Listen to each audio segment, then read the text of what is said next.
Well, when Mnuchin came out last night, the first thing he emphasized was the areas they agree on. Was like, Right. But that wasn't what He was on happened. such a different page. Yeah, it's just like, I wonder how Mnuchin feels. I feel like he'd have like a good like Well, he's record. like, I could have gotten this done. Yeah, he's probably like, I could have just given it them what they needed. Yeah, totally.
Limit who?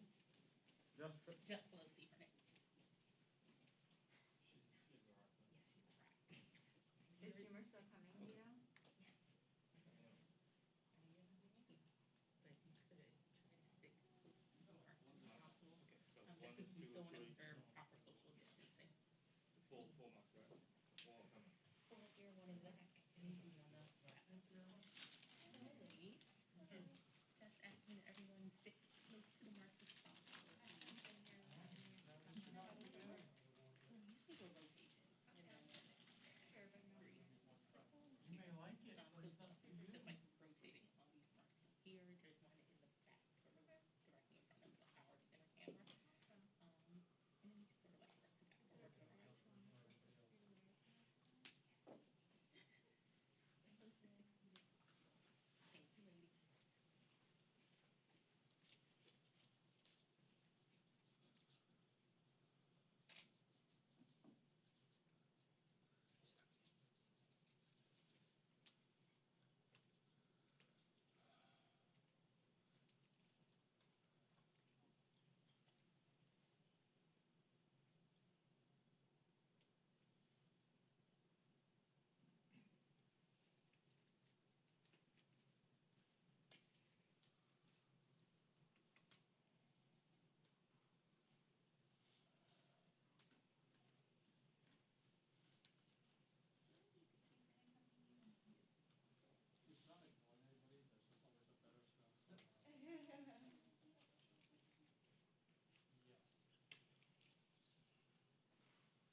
Good morning, everyone. As I know you are keeping track, today marks 12 weeks since we passed the HEROES Act in the House of Representatives, a bill to open up our economy by testing, tracing, treating, mask, sanitation, distancing, and the rest, that honored our heroes, so-called because they are risking their lives to save lives, and now they may be losing their jobs. In fact, 1.5 million had. That will have already. That would be our healthcare workers, our first responders, our teachers, our sanitation, transportation, food workers, who are all employees of state and local government to meet the needs of the American people. 1.5 million already, at least, have been laid off, going on to unemployment. That's not a savings, and it is a disservice to their constituents. It also, there's projected to be 3.6 million more laid off in the weeks ahead unless we do something to protect our heroes. We lose all moral authority to praise them, to thank them, and then say, but we don't want to spend money to have you keep your job. And then third, to put money in the pockets of the American people. It's about the lives, the livelihood, and the life of our democracy. So we have some concerns about census, postal service, protection of our elections, safety in the workplace with OSHA and the rest. So in that time, in that 12 weeks, that you remember that right then and there when we passed the bill, the Republican leader in the Senate said he was going to, we needed a pause. So he pushed the pause button. He pushed the pause button. And in that period of time, in these 12 weeks, about 3.5 million people have been infected, added to the rolls of those infected. 70,000 have died. 70,000 in these 12 weeks. 3.5 million infected. And last week he comes back finally from the pause with a piecemeal proposal that does not meet the needs of the American people. As you know, we have been mightily trying to find common ground with our colleagues. It's hard when your values are so different in terms of bubble up from the working class families instead of trickle down from above. Yesterday, I offered to them, we'll take down $1 trillion if you add $1 trillion in. They said absolutely not. If we could do that, if we take down $1 trillion and they add $1 trillion, we'll be within range. We'll be within range, but we must meet the needs of the American people. We could come down some because we can change the dates of expiration, the rest of that, but not undermine our priorities to meet the needs of the American people.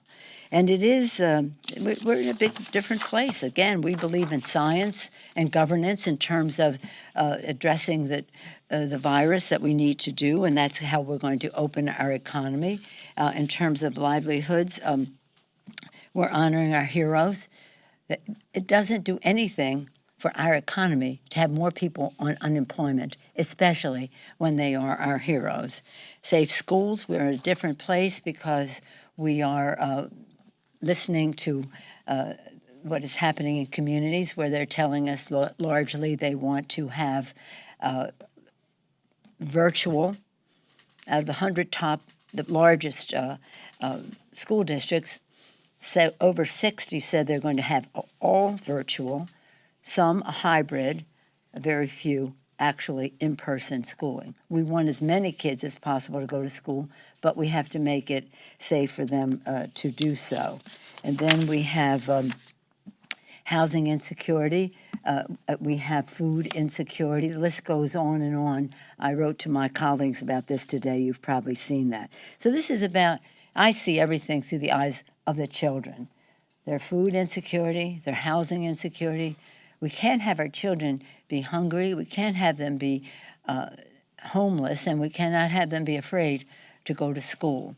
And if we are going to be able to have more people go to work, we need child care. It's always about the children for me. So again, we'll be meeting this afternoon, and I will once again make the offer will come down $1 trillion, you go up $1 trillion, and then we'll be within range of each other. But again, this is a very different set of values across the table. Trickle down, bubble up. The distinguished leader from the Senate, Mr. Schumer. Now I am bubbling up. Well, thank you. Whoops, sorry. Thank you very much, Speaker, once again for your strong, passionate, and eloquent leadership. Let me just say, we saw the jobs report, and it's clear the economy is losing steam. That means we need big, bold investments in America to help average folks. And when the economy starts losing ground, the only choice is for a strong package. And yet, at times yesterday, our Republican friends seemed willing to walk away from the negotiating table to do an unworkable, weak, and narrow executive orders which are not going to do the job for the American people. We are committed to negotiating. And as we said, we are willing to make compromises. Our bill, the HEROES bill, is at 3.4, theirs is at 1. So the Speaker made a very fair offer. Let's narrow it each. And you should have seen the vehemence. No, I said, you mean, after she said, we'll go down $1 trillion, you go up $1 trillion. We didn't specify where or when, and it's mainly in terms of dates, but that's okay. And you should have seen their faces. Absolutely not. I said, you mean you want it to go almost all in your direction or you won't negotiate? And they said, yeah. So we are trying to compromise. The spin that they're putting it on that we haven't moved off is belied by what happened. They're the ones stuck, and they say basically what's happening is Mr. Meadows is from the Tea Party. You have 20 Republicans in the Senate greatly influenced by them. And they don't want to spend the necessary dollars to help get America out of this mess. Ideology sort of blinds them.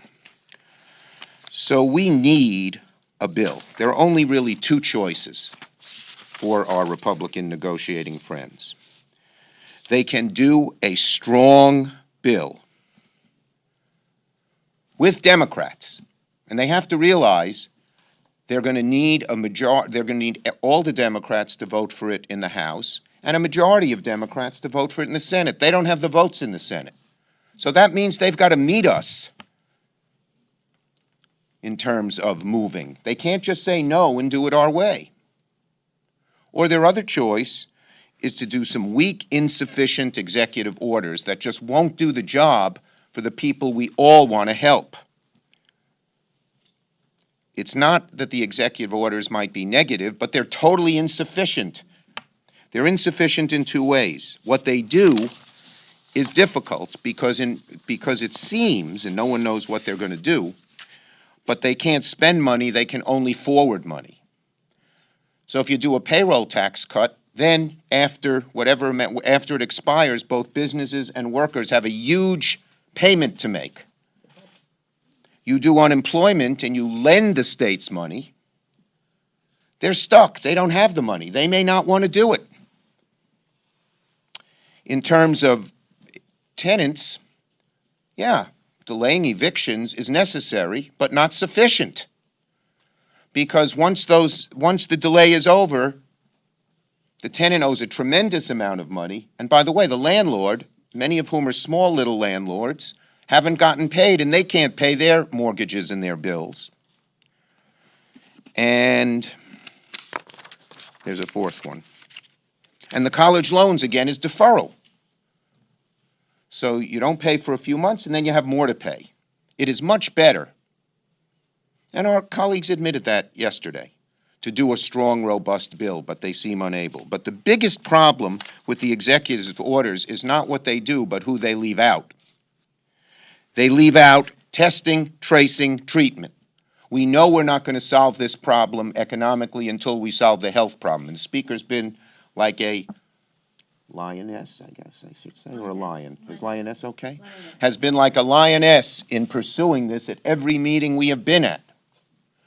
And you're not going to cure that. You're not going to solve the problem. They still seem unwilling to do what is necessary for a strong testing, tracing, and treatment regime. What is one of the biggest problems facing us in the next month, as the speaker mentioned? Schools. Opening up the schools safely. If you don't open up the schools, you're going to hurt the economy significantly because lots of people can't go to work. Executive orders leave out schools altogether. State and local services. They came a tiny little bit in our direction on that, but very little. Not in the middle or close to it. You can't do that by executive order. It's spending. And you'll have firefighters. This is not abstract. This is not government. It is firefighters, sanitation workers, bus drivers, healthcare workers who need to get paid. Elections. I got very excited or firm at the meeting yesterday. This is the wellspring of our democracy. It's not much money. We need the money to help the states in COVID conduct elections when so much more is going to be by mail, and even when you vote in person, you need more polling places. Why are they resisting? It's a small amount. We've asked for $3.6 billion in the HEROES Act. It's not the money. They almost seem they don't want elections to be conducted in a full way as possible. They seem that they want certain people not to, almost discouraging them from being able to vote. The post office, there was a lot of discussion on that, and frankly, we have little faith that they're not trying to politicize the post office, and we need language and legislation to prevent that from happening. Because, again, it's not the abstract. They don't like having a government post office, I guess, some of them. But it's people getting their medicines. It's during COVID, a greater reliance on it, and it's elections. If the ballots are not sent quickly enough, if both the absentee ballots, the application for mail ballots, and the ballots themselves are delayed too much, we won't have a fair election. We talked about food assistance. They do not want to do what's needed to make sure kids and others don't go hungry. We talked about utility shutoffs. If you're going to have a moratorium on rent, but people can't pay their electric bills or their water bills, their homes aren't that good. So, and we talked about targeted aid for our communities of color. So many things are left out. So the bottom line is, this is a flood, economically and health-wise, of biblical proportion, and our Republican friends are looking like they just want to fix a leaky faucet. That's what's the difference here. There are real needs. America knows they have real needs. The public is on our side, but they seem not to be willing to go in a direction that would meet those needs, and instead do executive orders that won't come close to doing the job that is needed. Speaker. As the leader was speaking, I was thinking of the chairman of the Fed and the admonition he has given us to think big.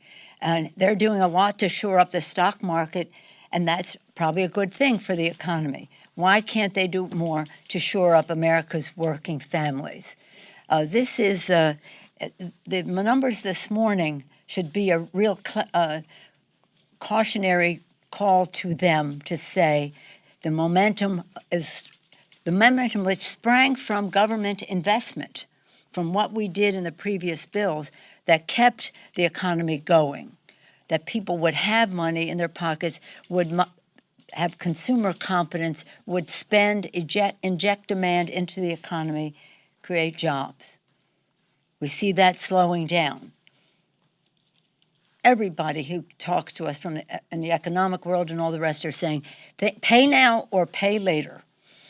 This is, you're going to pay more later. You're going to pay more later. You absolutely must have to think in a big way.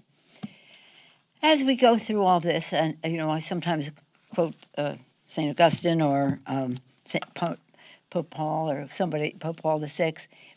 One thing that I was thinking of as you were speaking, Mr. Leader, Arnold Toynbee. Arnold Toynbee, in his Histories of Civilization, as you are aware of, he said that when societies are formed, there are two ways they can go. The elite minority that will be ruling could be there, called the flowering elite, there for the flowering of everybody in that society. Or they could be the exploitive elites, the exploitive minorities, and they are there for power and money. Power and money. And when these two exist in the same society, can be a schism of the soul of the society because they're so different. That's kind of what we're at that table about. We're there representing the kitchen table needs of the American people. They're there representing the board conference room table, and that is a different perspective. And that's why it takes longer. Now, it takes a great deal, and I salute my colleagues because they have been very courageous, because the other side is going out there and making it like they're there for children and people in need, working families, which couldn't be further from the truth. And nothing gives more evidence to it than how they are conducting this. So, again, we believe we have a responsibility to try to find common ground. We'll come down $1 trillion, you go up $1 trillion, and we can figure out how we do that without hurting America's working families. It's mostly about how long the initiatives last. That it's not about different priorities, it's just about shorter periods of time. And we have a moral responsibility to find common ground. But where we can't, for the children, we must stand our ground. Yes, ma'am. Oh, you were first yesterday, too. Fantastic, I like it. Right there. So Republicans have been saying that Democrats are not willing to give anything. So now you're saying you're willing to come down and No, we said that yesterday. We said it last night. Last night. They didn't bring it up, but they heard it and rejected it. And they weren't telling the truth when they said that. Right. So you're willing to come down to 2.4 trillion or less, and also We didn't say. Congressman Meadows, when he was a congressman, he was the Tea Party, Freedom Caucus, someone who was there to block deals. Do you think that he is negotiating in good faith? I certainly hope so. We just have to assume that. His positions are quite hardened and non-compromising, more so than Mnuchin. As usual. And 2.4 trillion, you're willing We to didn't. cut We said 2.4 we'd trillion go. Nancy said we'll go down $1 trillion from our top number, and they'll go up $1 trillion, and they rejected it totally. We didn't go over specific numbers where it's from, but their original is at 1. Our original, you could say, is at 3.4 or 3.7, depending on how you treat the tax stuff. Yeah, see, in our bill, we Take away. repealed the over. It's a $135 billion tax advantage they gave to the wealthiest people in our country in the CARES Act. So we repealed that, but not only that, we broadened the repeal of some other things as well. So we have about 250 in there. Now, if they don't want to repeal that, then our bill is like 2.7. 3.7. Excuse me, 3.7. Chad? Thank you. So to be clear, when you talk about going 3 trillion, 2 trillion, or whatever the number is in the middle here, I mean, what are some of the specific things that you have pitched to your caucus, things that were in that bill that you passed in May? You're saying, okay, this is going to have to take a hit, this is going to have to take a hit, this is going to have to take a hit. Well, no, it's only about some of the things we have in there go to September 30th, 2021. We can adjust the date. Yes, sir. So Republicans in the Senate don't seem to think that they'll have enough votes to pass any bill that's north of $2 trillion. Are you at all open to the idea of going under $2 trillion in order to get it? The House doesn't have the votes to go south of $2 trillion. The Senate Democrats can't go south of $2 trillion. So that's what compromise is all about. Because there are 20 Republicans who don't want to vote for anything, that doesn't mean the whole thing should shift in their direction. You have to meet in the middle. So it has to be north of $2 trillion. What I have said is we have a virus. When we did CARES, the anticipation and the hope was that they would eventually pay attention to science and this would be diminishing. Instead, it's accelerating. This virus is like a freight train coming so fast. And they're responding like a convoy going as slow as the slowest ship. It just now doesn't work. And what we put in our bill is what we saw as necessary to save the lives of the American people, the livelihoods of the American people, and the life of our democracy. And I'll say it over and over again. And this is not, sorry, this is, I'll leave this in my pocket. This is not just a numerical game. I mean, you're acting like, oh, no. This is feeding kids, opening schools, employing people, helping people who need help. This is having fair elections. These are very substantive things to us, and we will try to meet them somewhere so we can get something done. But it's not just, oh, they want this, you want that, and it's real needs. That's what guides us. What seems to guide them is the idea the government should spend as little money as possible despite the crisis in America. And what that means is that, as I said last night to some of you, it's about Sophie's choice. Who are we going to choose if we're not going to have enough money to feed everyone, if we're not going to have enough money to house people, if we're not giving money to the schools in a way? And by the way, let's just talk about the schools for a moment, because when the president says he's going to have the bulk of his money go to schools that open, that are in person, actual, we say, but not to the others. Many of those virtual or hybrid schools are in neighborhoods that don't have a high tax base. So when the president says, we're cutting you out, they're cutting out kids and Title I kids in economically disadvantaged areas, children of color, and some of those areas. So that's why we have to say, wait a minute, this is for all of America's children. It just doesn't, lucky you, coronavirus came along and you lived in a high property tax area, and poor you, just reinforcing the disparity in terms of meeting those children's needs, reinforcing the disparity in terms of how we address the coronavirus, where a high percentage of the deaths now are clearly evidence that they are springing from communities of color. So there's so many injustices in here. And again, in order to just say all of the children should be protected, whether it's from the virus or at home or in school. Anyone else? Yes, three. Do we do three? Yeah. Okay, one more. One more. If President Donald Trump ends up issuing these executive orders, will Democrats want to continue negotiations on other issues? You mentioned that these executive orders leave out testing, other issues. Is that an area where you'd be willing to negotiate? If and when he does it, we'll let you know. Thank you.